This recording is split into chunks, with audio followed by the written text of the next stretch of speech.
O Ricardo Silva tá brincando aqui, ó. Até o X9 não tá bem no Flamengo. Te admiro, Mauro. Tá aí o Ricardo, obrigado. Né? Até o X9 não está numa boa fase, podemos dizer assim, no Flamengo, né? Mas, enfim, obrigado, Ricardo. Agora, Fala. Alan, assim, um abraço para o Ricardo aí. Eu teve uma mensagem também aqui que eu achei interessante do. Deixa eu ver quem foi que mandou aqui. É, alguém dizendo aqui que, na verdade, o Flamengo, na verdade. Ah, tá aqui, foi o Alex Zissou. Ele fala: não concordo que todos sejam profissionais do Flamengo, só amadores que recebem salário. Então você está dizendo, Alex, que os caras não são competentes, né? É. Então, se eles não são competentes, não serve para o Flamengo, né? Aí é isso. Eu não sei, não tenho condições de avaliar a competência ou não das pessoas. Não trabalho lá, não estou ali dentro no dia a dia. Agora, posso questionar os resultados do trabalho deles aí, que não tem sido muito bom. Agora, então, o que contrata gente e mantém gente que não é competente, se eles não forem de fato competentes? Então, é outro problema da diretoria do Flamengo e dos profissionais que estão em cargos de chefia, que contratam aqueles que estão abaixo. Então, isso tudo tem que ser discutido. Né? O Flamengo só funcionou a contento quando terceirizou para o Jorge Jesus o seu departamento de futebol ali. E vem tentando fazer isso há algum tempo, mas não conseguiu ainda com sucesso.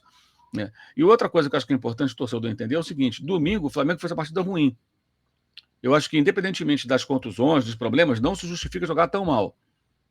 O Corinthians não fez um bom jogo. O Corinthians fez um jogo. Os anteriores, gente, não foram. Para quem não viu, o Corinthians não jogou. Quanto ao Atlético Mineiro, foi uma coisa constrangedora. Quanto ao São Paulo no segundo tempo, foi uma vergonha. Covarde o time do Corinthians se defendendo para garantir o troféu tabu. Para quem não sabe, o Corinthians jamais perdeu em Itaquera para o São Paulo. São Paulo fez 1-0, dominava o jogo, aí veio um pênalti absurdo contra o São Paulo. O Corinthians empatou no primeiro tempo, no segundo tempo fez o quê? Eu não vou atacar, vou ficar agarrado no 1-1, porque eu quero defender aqui esse tabu contra o São Paulo. Ele não tentou ganhar o jogo. E o São Paulo, aí veio a questão do Dorival, se defendendo bem, mas com dificuldades para criar, não conseguiu fazer a vantagem no placar novamente. E aquele gol num pênalti, para mim, inexistente, acabou decretando um empate que foi até o final. Então foram jogos horrorosos do Corinthians, que é igual o Vasco. 6 derrotas nos. Aliás, são 7. 7 derrotas nos 10 últimos jogos. Então o Corinthians, pelo menos, jogou minimamente contra o Flamengo. Não faz um grande jogo. Jogou fechado, atrás da linha da bola, tentando bolas esticadas para o ataque. Conseguindo recuperar algumas bolas quando subia. Um pouquinho a marcação, o Santos errava. O Léo Pereira errando de bola no primeiro tempo, entregando a bola para o Corinthians, dando, gerando consequências para o Flamengo. Então, se for um jogo ruim, vai ter. E aí, quando você consegue vencer um jogo ruim como venceu, amigo, levanta as mãos para o céu e pensa, cara, 3 pontos na conta é pontos corridos, agora os próximos não podem ser assim. Mas aqui deu certo. Porque contra o Atlético Paranaense, o segundo gol estava madurinho, o Flamengo falou e tomou o gol. Contra o Internacional, putz, parecia que a vitória era questão de tempo, bola na trave e tal, foi lá e tomou o gol. Contra o Botafogo, foi massacrou, pressionou, um homem a mais, várias chances, 20 e tantas finalizações e perdeu o jogo. Tomando um terceiro gol ridículo, com ridículo do ponto de vista rubro-negro, e grande jogada do ponto de vista botafoguense. Jogadaça do Tietchan, mas todo mundo olhando o Tietchan desfilar com a bola, ninguém foi capaz de desarmá-lo, dar combate, interceptar a bola, mandar para escanteio, fazer alguma coisa. Nada, zero. Passou no meio de 5. Então, assim, vários erros, e ainda assim, o Flamengo teve condições de conseguir resultados melhores. Contra o Atlético, jogava bem contra o Atlético. Até teve uma frase do São Paulo que eu achei muito boa. Ele falou: é a terceira vez que eu venho aqui, com 3 times diferentes. Santos, Atlético e Flamengo. Ele falou: eu nunca me senti tão próximo da vitória como hoje. Sempre difícil enfrentar o Atlético em Curitiba. E é verdade. Falei, pô, a vitória parecia questão de tempo. O Flamengo jogava bem, criava situações e tomou um gol dado por um erro crasso do Santos. O Flamengo deu um gol para o Atlético, o primeiro gol, quando dominava o jogo. O Atlético não estava atacando. Então o Flamengo teve derrotas duras nesse campeonato, em jogos em que ele deveria ter conseguido algo melhor. Dessa vez foi o contrário, não jogou nada e ganhou. Isso é do jogo. Em geral, quando o Palmeiras joga mal e vence, mete uma bola na área. Por exemplo, hoje o Palmeiras joga com o Cerro Porteño. O Palmeiras virou o jogo em cima do Cerro Porteño aqui em São Paulo, no primeiro turno desse grupo da Libertadores, na marra, na pressão, com bola aérea, na porrada, do jeito que fosse, mandando a bola para dentro do gol. É o elogio que eu estou fazendo, tá? Porque jogou mal. O Cerro Porteño fez 1-0, quase ampliou, jogou bem o time paraguai, deu trabalho. Um time que no ano passado foi goleado, e dessa vez está mais bem preparado, o que tudo indica, né? Foi assim que vimos contra o Fortaleza, quando eliminou o Fortaleza, e contra o São Paulo, contra o Palmeiras, aliás. E aí o Palmeiras foi elogiado, virada e tal. Pô, é do jeito que dá, meu. Às vezes tem que ser assim. E domingo foi assim, né? E o São Paulo não foi nenhum gênio da lâmpada, né? Quando ele manda o Léo Pereira para a área, porque até na pelada entre os amigos é assim. Se o cara tá morto, tá cansado, não consegue correr, é aquele barrigudo que não consegue marcar ninguém, ele vai lá para jogar de centroavante, porque ali ele não compromete. É melhor você perder um gol do que você entregar um gol para o adversário. E um zagueiro mancando, qualquer bola esticada entre ele e um atacante, ele vai perder. De volante é a mesma coisa. Num primeiro momento, o Thiago Maia vai para a zaga, ele aparece como volante, depois eu observei isso, ele foi andando até a área. Ele nem correu, ele foi caminhando. E teve tempo para isso, porque o Flamengo trocou passe durante 1 minuto e 29 segundos até fazer o gol. E o Corinthians, tão elogiado por alguns, olhou o Flamengo trocar passe, assistiu. O Romero tinha acabado de entrar, ele cercou timidamente o Cebolinha na jogada do gol. Ele não deu combate ao Cebolinha, parecia o Flamengo com relação ao Tietchan do Botafogo.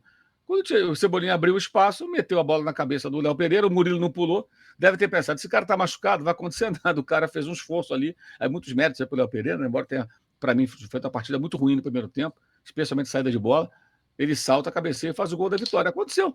Quando o Corinthians vence assim, o discurso é o seguinte, no Corinthians é assim, maloqueiro e sofredor, é sempre com sofrimento, isso é Corinthians.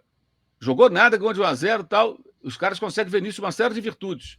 Eu falei isso na Jovem Pan na segunda-feira. Eu falei, pois é, dessa vez foi o contrário. Foi o adversário do Corinthians que fez o gol, que foi o Flamengo. Então o torcedor tem que saber lidar com isso. Pontos corridos funcionam assim, gente.